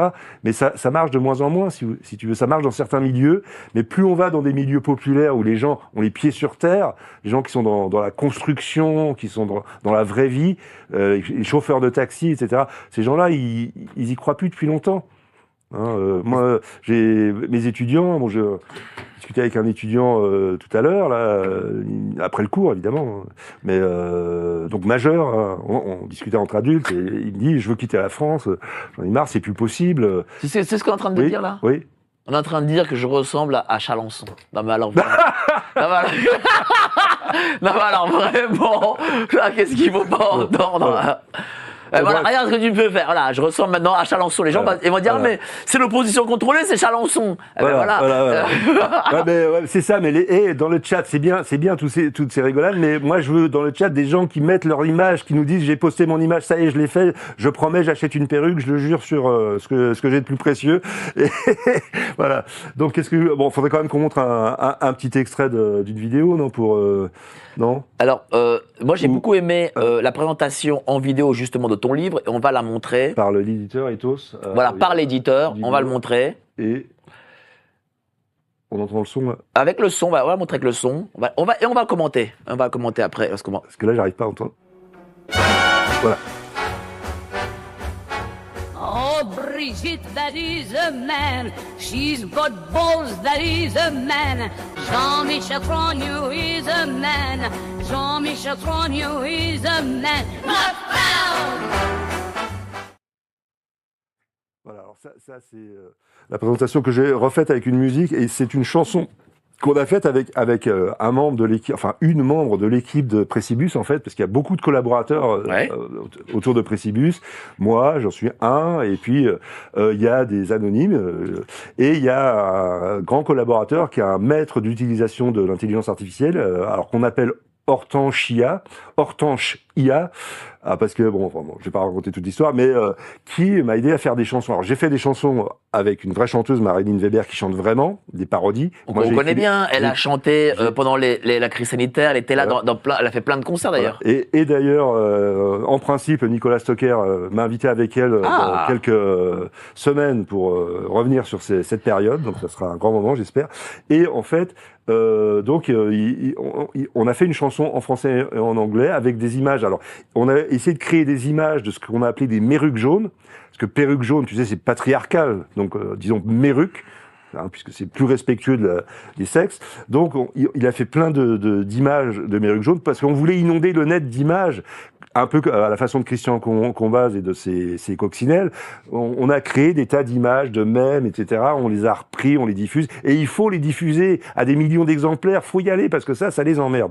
Et donc, en fait, on a fait cette chanson un peu pour le public anglais, au moment du début de Candace Owens, avec une voix imitant Edith Piaf, chantant ces paroles en anglais pour le public anglais. Donc, alors, il y a un projet, si le livre se vend suffisamment, de le traduire en anglais. D'accord. Ce qui va être difficile, parce que j'ai une langue quand même un peu compliquée, avec beaucoup de jeux de mots, etc. Donc ça sera une traduction très difficile. L'éditeur pense peut-être, si ça marche en français, de faire une traduction. Bah justement, comment on peut se procurer ce livre ? Alors, le Liban, alors ça a été difficile. Bon, ça aussi, c'est une histoire. C'est un tout petit. Bah raconte-nous, tiens, pourquoi c'est difficile ? Éditeur, mais il travaille avec quand même un grand diffuseur qui achète livres. Donc là, on est chez les milliardaires. Alors évidemment, là, je craignais beaucoup qu'on ait tous les problèmes qu'a eu Xavier Poussard. Et en fait, donc, bon, on a eu beaucoup de retardement, parce que comme tu peux imaginer, c'est un éditeur qui a un autre métier, enfin, voilà, qui fait ça en plus, mais qui a édité quand même. Alors, si vous regardez son catalogue, c'est 100% complotiste, ça, vous pouvez y aller. Et donc, quand il a mis ça sur le site de référence des libraires qui s'appelle Dilicom, avec Hachette Livre, donc professionnellement, et ça a mis, il l'a fait vendredi dernier, donc ça a mis 8 jours, même, ça a mis plus de 8 jours à être repris petit à petit. Et en fait, le premier site à reprendre, ça a été Amazon. Et en fait, j'ai repensé à ce qui est arrivé à Xavier Poussard, c'est-à-dire que Xavier Poussard, il a eu ce problème avec The Book Edition, enfin, oui, fallait pas le citer, mais The Book Edition. Il y a eu un coup de fil de l'Élysée et ils ont arrêté le projet. Et donc après, il l'a remis sur Amazon comme la version en anglais, pardon. Et en fait, il a expliqué, Xavier, que en France, le côté administratif pour publier un livre, c'était kafkaïen, quoi. C'est-à-dire que ça a duré plus d'un mois. Et les gens étaient furieux contre Xavier parce que ils croyaient qu'ils allaient pas être remboursés et tout ça. Mais, j'ai vécu un peu la même chose, là. C'est-à-dire que, en fait, il l'a mis, mais lui, il travaillait avec Hachette Livre, donc normalement, c'est super professionnel. Et en France, en 2025, pour publier un livre, il faut plus d'une semaine pour que ça soit repris. Alors là, aujourd'hui, depuis ce matin, c'est même sur la Fnac, mais jour après jour, je voyais des sites de libraires. Alors, il y a plein de sites de libraires qui reprennent petit à petit des informations qui sont sur le site de référence d'Illicom depuis déjà une semaine. Mais on dirait qu'il y a une sténodactylographe des années 60 qui fait ça à la main, alors qu'on est à l'époque de l'IA où normalement, appuyer sur un simple bouton le matin, ça mettait tout en ligne. Et donc, évidemment. Et je n'ai pas encore. Déjà, il y a déjà les scans, là. Il y a déjà les scans sur Internet avec Google. Bravo. C'est ça qu'il faut faire. Voilà. Et voilà. Donc, qu'est-ce que je voulais dire ? Et donc, pour se procurer le livre, maintenant, c'est bon. Alors, c'est pas comme Devenir Brigitte, qui du coup n'est commandable que sur Amazon à cause de ce qui s'est passé. Ce livre peut être commandé dans toutes les librairies. Voilà. Alors moi, évidemment, comme l'éditeur court un grand risque, si vous allez sur le site de l'éditeur, donc Ethos, il y a, en tapant le code GPTV, il y a une petite réduction, puis ça vous permet... Alors ça passe de 39 à 35 euros. Voilà. C'est ça. Oui, mais il y a les droits d'envoi aussi. Oui, mais bon, le livre est à 35 euros, du coup, avec GPTV. Voilà. D'accord. Et ce que je voulais dire, moi, j'adresse un appel solennel, si tu me permets, aux libraires, parce que ce livre, du coup, peut être commandé par les libraires aussi. C'est pas forcément sur commande d'un client. Donc moi, je lance un appel solennel à Madame Hortense Michu, c'est aussi une Hortense, qui est, je sais pas si tu la connais, Hortense Michu. Non, c'est qui? C'est la libraire du Touquet. D'accord. Alors, Hortense Michu, libraire au Touquet, voilà, je vous demande de commander 100 exemplaires de ce livre et de le faire dédicacer à madame quand elle passera dans les rues, parce qu'en fait, voilà, c'est elle qui est sur la couverture. Enfin, ça représente une dame qui est sur la couverture, hein. Mais voilà. Donc les libraires peuvent faire. Moi, je suis prêt à faire des séances de dédicace, évidemment, mais et en plus, alors pour les complotistes, ce livre a 2 avantages. Non seulement ce livre va vraiment ennuyer les Macronescu et la mafia pour lesquels ils travaillent, mais en plus c'est un livre qui pèse 1200 grammes de papier, 1,2 kg de papier. Donc c'est un livre qui va concourir à votre amende carbone. C'est-à-dire si vous lisez si vous achetez ce livre, mais vous allez vraiment être dans le camp du mal. C'est-à-dire vous allez détruire la planète, détruire les arbres, etc. Et alors je vous demande carrément, en plus de ce livre à 1,2 kg de papier, de demander un emballage cadeau pour Noël, avec beaucoup de papier, un sac pour le mettre, de demander le ticket de caisse pour que ça fasse... Regarde ça sur Twitter, là. Déjà là. Regarde ça, voilà. Voilà. Voilà, crédibilité à 0. Voilà. Toi, en tant que prof, tu fais des corrections de bac et tout, d'examen, des concours? Oui, pourquoi? Ben voilà, regarde, ils vont mettre ça. Regardez, vous êtes, voilà qui c'est qui va vous... voilà qui corrige le bac. L'éducation nationale. Voilà. Bon, bah, écoute, de toute façon, on a fait près de 60 sketchs avec Marilyn. Je ne sais pas si tu veux qu'on prenne le temps d'écouter. Qu'est-ce que... T'as des sketchs en plus, t'es mieux avec des sketchs. Un petit morceau de sketch ou une chanson, je sais pas. Tu peux nous chanter une chanson a cappella? Non, moi, non, c'est pas. Non, là, il va pleuvoir. Voilà, on va mettre une petite chanson. Donc, peut-être un sketch. Comme Marilyn viendra, on va peut-être faire les chansons avec elle, mais on pourrait écouter peut-être. Voilà, ce sera pour l'émission avec Nicolas. Tiens, voilà, montrons pas tout. Non, parce que là, comme on a parlé du journalisme, est-ce qu'on peut passer le sketch Au pays de Jean-Briche? Il dure pas très. C'est un extrait en fait. Il dure pas très longtemps. Est-ce que ça tirait? C'est un sketch sur les fact-checkers. Allez, on montre ce sketch avec le son. Au pays de Jean-Briche, fact-checker. Attends, c'est bon, allez.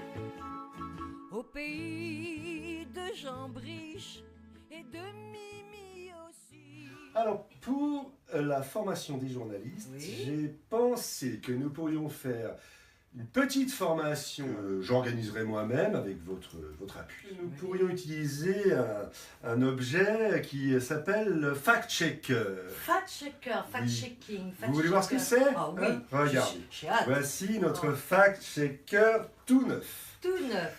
Alors, vous voulez une petite démonstration? Oh mais oui, mais alors oui, nous allons faire ça démocratiquement. Démocratiquement. Alors, y a-t-il une personne innocente et non nette dans la salle? Quelqu'un? Moi. Ah, au hasard la dame, la dame avec les cheveux blonds. Blond, oui. Oui. Alors. Je suis nonnette. Vous êtes bien nonnette et Oh, innocente? je suis nonnette et innocente. Bon, très bien. Alors voilà, comment fonctionne ce shaker à fact-checking? À fact-checking, d'accord. Alors, on prend une information un peu tendancieuse, là, et on la met dans la timbale. Alors, par exemple, virus créé en laboratoire. Par exemple. On referme le shaker. Alors, voilà. On remue le shaker délicatement, façon bielle de locomotive. Elle est pas bielle, la vie. Chouchou. Ah oui, le spectateur mouton se laisse hypnotiser. Et quand il est prêt à dormir, eh bien on l'invite à choisir une petite réponse dans le shaker. Il ne s'aperçoit pas que c'est pas au même endroit. Alors, madame la personne non nette et innocente, est-ce que vous pouvez tirer un fact-checking? Allez-y, oui. Je vous en prie. Voilà, dites-nous tout. Alors, anti-vax. Quelle bande d'imbéciles. Franchement. Anti-vax. Oh là là. Allez, un petit deuxième. Oh, ça m'a trop fait rire, hein. C'est tellement bon. J'adore. Alors, qu'est-ce qu'on nous fait? Alors, allez, disons, vaccin Pfizer. D'accord. Alors là, on va la faire d'une autre façon, comme dans les bars, vous savez, les bars à cocktails. On va la faire un peu plus frappée, façon Ben Alla. Ils aiment ça, ça les hypnotise pas. Alors, madame la personne non nette ni innocente. Hein? Je suis nonnette. Qu'est-ce que c'est que ça? Pour tout à l'heure. Avance. Allez-y. Ça, c'est la façon Benalla, vous savez, il y a des choses dans les poches qui sortent, des fois, on ne sait pas ce que c'est. Allez-y. Alors, extrême droite. Extrême droite, extrême droite, extrême droite. Oh, c'est horrible, ça c'est. Oh, c'est horrible, ça. Oh là là là là. Ah non, tous ceux qui disent que les vaccins Pfizer, ceci, cela, c'est extrême droite. Qui est de la poudre ou quoi? Allez, bon, allez, oui, bah. Non, pas du tout, non. Alors là, nous allons faire un dernier pour la route. Hein. Vous en prendrez bien un petit dernier pour la route, madame la personne honnête et innocente? Écoutez, après on arrête. Où est-ce qu'on peut trouver ça? Ah bah ça c'est sur mes chaînes. Alors ma chaîne YouTube Coxix-Gru, elle s'appelait, a été supprimée par la Macronie quand elle a commencé à dépasser le million de vues. Elle a été supprimée du jour au lendemain. Et par contre, je les ai repris sur une chaîne Crowdbunker et sur une chaîne Odyssée. Et j'en ai repris aussi sur ma chaîne YouTube Lionel Labosse, mais là je fais attention, je fais attention à ce que je publie parce que c'est très surveillé. Et voilà, donc on s'est amusé à faire des sketchs avec Marilyn Weber qui chantait donc Place de la République, et le camarade perruque jaune de tout à l'heure, c'était Bruno Gutt, qui est un guitariste qui était aussi tous les dimanches pendant 6 mois en 2021 pour faire chanter et danser les Parisiens pendant la tyrannie covidiste à Place de la République. Donc ce sont des héros de la lutte, voilà, qui je voulais rendre hommage aussi en montrant ces petites vidéos. Et voilà, j'encourage les gens à aller voir ces vidéos. On s'est bien marré. Et voilà, c'est justement, qu'est-ce que ça apporterait à quelqu'un de lire ce livre? Ça donnerait des informations, j'imagine. Et quoi d'autre encore? Bah, c'est un peu la chronique du... Voilà, c'est ce que dit Xavier dans l'extrait que tu as lu tout à l'heure. Hein, c'est la chronique, voilà, revoir les choses du début à la fin, et puis sortir de ce côté-là. Bon, elle est transgenre, bah laissez-la, c'est sa vie, etc. Enfin, c'est ça, Sardine Ruisseau, là, bon, après tout, elle a bien le droit d'être... Bon, c'est pas ça, c'est vraiment pas ça la question. Donc, c'est voir les coulisses, etc. Et puis aussi, ce livre, c'est aussi un livre de littérature, je suis désolé. Et donc Xavier, dans sa préface, a bien utilisé le mot satire. Et la satire, ça dit bien ce que c'est. C'est-à-dire la satire, à l'origine, c'est à la fois le drame satirique des Grecs, satirique avec un Y, c'est le satire avec le phallus, le priape, là, qui fait peur aux petites filles au coin des rues. C'est ça, le drame satirique. C'est le gros rire. C'est la tradition gréco-latine de la culture française, hein, qui n'est pas judéo-chrétienne, comme on l'a dit, mais qui est gréco-latine. Donc c'est cette satire au sens... gros rire, Rabelais, Bigard, etc. Mais la satire, c'est aussi la satura des latins, c'est-à-dire c'est le mélange. Hein, la satire au sens des latins, c'est le mélange des genres. C'est-à-dire qu'on va passer d'un article sérieux à un article de rire, de provocation, à un sketch comme ça. On va mélanger les genres. Donc les gens, quand ils vont un pavé de 900 pages comme ça peut faire peur, mais ils vont rire, ils vont pleurer, ils vont s'instruire, ils vont apprendre des choses. J'essaye de voir vraiment l'arrière-côté, d'expliquer ce qu'il y a derrière de vraiment dérangeant dans l'affaire Brigitte, ce qu'il y a de vraiment dérangeant dans un détournement de mineurs. Je vais jusqu'au bout du questionnement. Il y a des choses qui vont parfois choquer les gens, mais j'essaye d'aller au bout de tout ce que ça met en branle, excusez-moi, c'est un mot français, de tout ce que cette histoire met en branle derrière, voilà, avec ma façon de le voir, dans les coulisses. Donc c'est pas une enquête sur la brigittologie, mais ils auront des informations, ils auront la chronique de ces années. J'ai aussi assisté aux procès principaux, et Maître Maud Marian m'avait fait le compliment de dire que ma relation du procès de juin 2024 était la chronique judiciaire par excellence. Et donc j'ai essayé de faire et quand on sait que la chronique judiciaire, c'est quand même une des bases de la grande littérature française romanesque. Hein, Stendhal, pour Le Rouge et le Noir, c'est basé sur de la chronique judiciaire.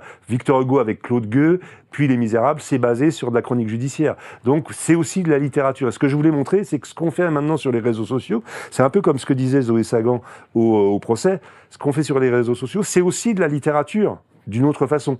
Et là, le publier sous cette forme, sous la forme d'un livre écrit, pour moi, c'est reconnaître que ce travail que je fais sur mon site depuis 18 ans, après mes livres publiés, c'est aussi de la littérature. C'est ce que je vais laisser...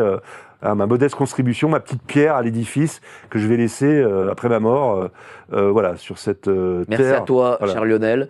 Bon, on touche 0 € à GPTV, hein, parce que Lionel, il a mis le code pro, mais nous ne touchons rien, je le précise. Nous ne touchons rien du tout. Voilà. Si ça peut permettre à Lionel de vendre des livres, ben, tant mieux. Mais nous ne touchons rien. Voilà, nous, on a invité Lionel parce qu'on aime beaucoup Lionel. Donc, allez sur Édition Ethos, procurez-vous ce livre. Tu vas revenir bientôt en plateau ici, je crois, dans 15 jours, 3 semaines aussi, pour reparler du livre, mais aussi pour montrer tes sketchs, je crois, c'est ça? Ah bah avec Nicolas Stocker. Avec Nicolas. Qui nous a invités avec Marilyn. Donc donc allez-y, vous serez incollable en brigitologie, c'est ça aussi. Les gens seront incollables. Oui, bah, c'est une matière très importante, c'est la haute science brigitologique. Alors, est-ce qu'on peut passer un dernier visuel? Allez, c'est quoi ton dernier visuel? Celui de donc Colin Powell, la preuve de Bredig. Colin Powell, donc là, voilà, la preuve scientifique que Bredig est une femme. Donc voilà, elle est pour ceux qui y croient. Voilà, et c'est pour rappeler donc que c'est, comme je disais au début, voilà, les gens qui font de l'humour, qui essayent de faire passer Candace Owens pour une illuminée parce qu'elle croit qu'il y a un complot, c'est des gens qui n'ont pas compris que ça c'était une invention, c'était un complot entre les États-Unis, la Grande-Bretagne, Tony Blair, Colin Powell, Dick Cheney qui est mort récemment, et c'était un complot avec une fausse preuve scientifique pour tuer 1 million d'Irakiens, dont 500 000 enfants irakiens, d'après l'aveu de Madeleine Albright. Donc, Alain Soral réfléchit un peu quand même. Mais, que tu dis. Voilà, mon ami Alain, Alain que j'admire. Voilà. Je répète que j'admire. On n'est pas des perdreaux de l'année. Donc ça, c'est réel. Ce mème-là, c'est un mème à 1 million de morts. Le maître du Logos, voilà. Il a ce problème avec Xavier. Moi, j'aime bien et l'un et l'autre. Voilà, ça, c'est leur problème, c'est leur vie. Ils pensent ce qu'ils veulent. L'important, c'est ton livre. Donc, voilà, procurez-vous ce livre. Merci à toi. Excuse-moi, un dernier mot. Attends, encore un truc. Vas-y, continue. L'année dernière, il y avait un étudiant qui avait demandé que je cite son nom. Alors, cette année, j'ai dit, je cite pas votre nom parce que vous travaillez mal. Cite son nom. Mais là, il travaille mieux. C'est un autre, un étudiant qui a un as, qui est bien. Alors, Boussad, salut. Voilà, j'avais promis. Donc, tu travailles bien, t'as droit à non citer. T'es un bon gars. T'es un Jean-Michel. Voilà, c'est un je suis Jean-Michel. Merci à toi, cher Lionel. Merci à vous d'avoir été si nombreux, plus de 6700 personnes en direct. Merci beaucoup de votre confiance. N'oubliez pas, adhérer au club Géopolitique Profonde. T'as vu comment je suis sérieux pour le dire ça? Maintenant, plus personne va y croire. Tiens, voilà. Vous cliquez sur le lien ci-dessous. 7 jours d'essai gratuits. Continuez, abonnez-vous. Tiens, et je viendrai comme ça, tiens, à la grande soirée des 400 000, si vous vous abonnez. Et excellente soirée. Demain, vous retrouvez notre ami Nicolas. Allez, salut, ciao. Pardon, monsieur, je suis confus, j'ai garé mon briquet. On a aussi tendance à jouer avec le feu. Google, qui est une création de la CIA. L'équipe de Géopolitique Profonde vous donne le meilleur de l'actualité brûlante. Mais en échange, on veut un geste de votre part. Merci de ce geste d'amour. On vous le rendra. Ravi.